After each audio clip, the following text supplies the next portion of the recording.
राजा हो, नमस्कार. मी तुमच्या समोर एक छान विचार घेऊन येत आहे. व्हिडिओ आवडल्यास लाईक, शेअर आणि सबस्क्राईब करायला विसरू नका. तर करूया सुरुवात.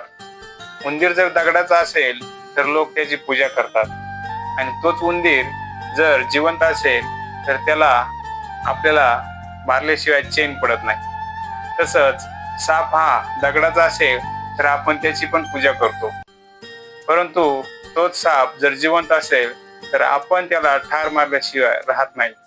तसंच राजा हो, आई वडील जर फोटोत असतील तर आपण त्या व्यक्तीची पूजा करतो, आणि आई वडील जोपर्यंत जिवंत आहे त्यांची आपण जराही कदर करत नाही, जाणीव ठेवत नाही. राजा हो, मला फक्त हेच कळत नाही, दगडाबद्दल एवढं प्रेम का आणि सजीवाबद्दल एवढा द्वेष का?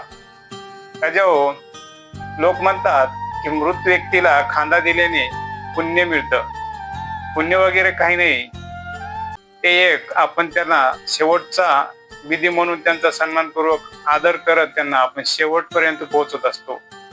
राजा हो, या व्हिडिओमधून तुम्हाला एवढंच सांगेल की माणूस जिवंत आहे तोपर्यंत त्याची कदर करा, त्यांचा आदर करा, त्यांना सन्मान द्या, त्यांना जीव लावा, त्यांच्यावरती प्रेम करा.